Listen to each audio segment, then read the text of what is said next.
This is Camille, and I am here with Dr. Jim Duke. And Jim, I want to start out by asking you how you got into your field. How did you get started? One of my favorite questions. I think I've been very consistent with my answer.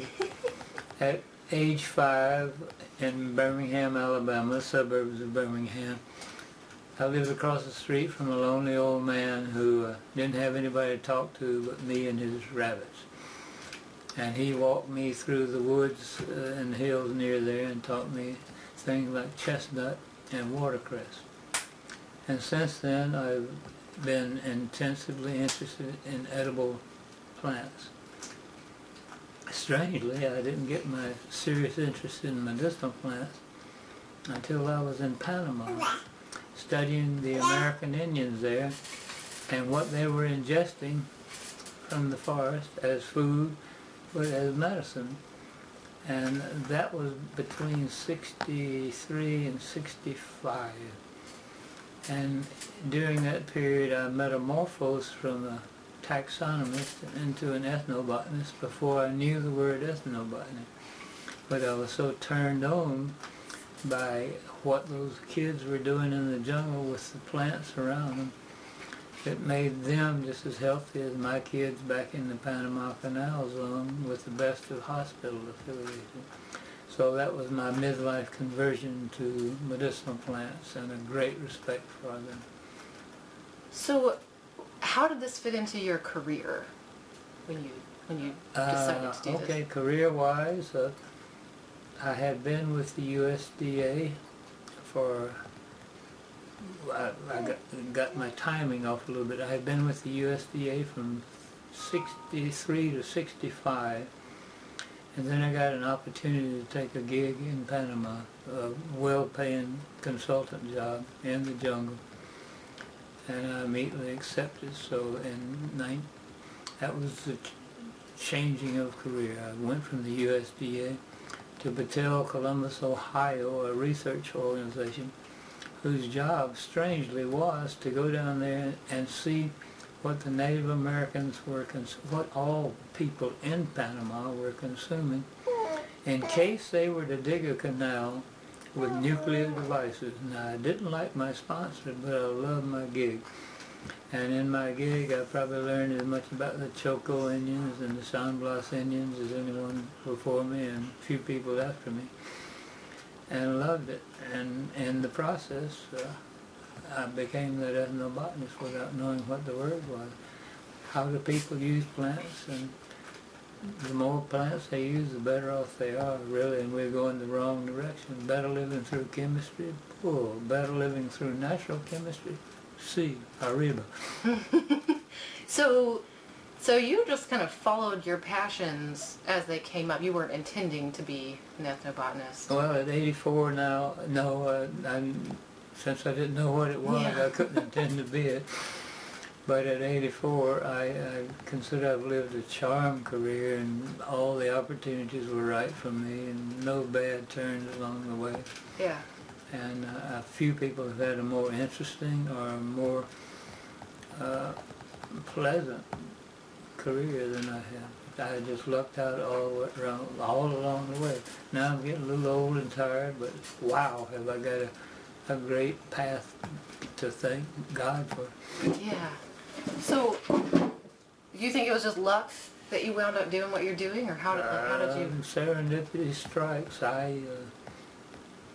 I'm not a believer in divinity, and I do believe in serendipity, and being at the right place sometimes sure helps. Yeah. You think the plants led you on?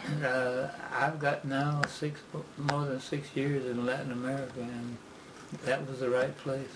A lot to learn, and the least known area in the world, and the most diverse area in the world. So, right now we have this, especially coming out of Thai Sophia, but I think all over the country, we've got all these people who are interested in plants and herbs and medicinal uses of plants, and at the same time they also have to make a living somehow. Do you have any advice or suggestions on that? Well, I've been lucky, and I hope that your listeners will be lucky, but the more enthusiastic you are about whatever it is you're doing, the better your chances of being hired to do something related to it. I say, after a charmed career of 84 years. I like that. Now, you mentioned before that, at least in one of the things you were doing, you didn't like your sponsor, but you loved what you were doing. So I think, there's also a certain amount of compromise, right? If you're following something that you love doing, perhaps you have to sometimes adapt a little bit to make it work, or... Yeah, you have to work with the government. You have to adapt a little bit. Yeah. And I'm so glad I was with the government now that things are so hard. My pension is still keeping me alive, and I really could do it without any more income. Still, I keep trying to make money here at the computer or here, there, and everywhere. But I'm comfortable, and you'll probably hear my son sing a little music later tonight. We've left my farm to Thai Sophia, and I hope you can get some pictures of it to show those poor people that are unfortunate enough not to come down and see it in person. Horrible. Horrible. Amen. So let me ask you one more question. Do you think in this country that there's a need for herbalists, or do you think, a lot of people don't even know such a thing exists? What's your take on this whole... Just today I was ranting about the difference between herbalists and supplementologists and allopathic synthetic poisons.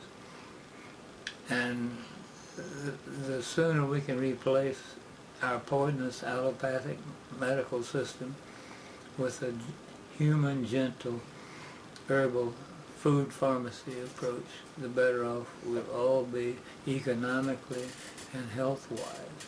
We are going the wrong way still.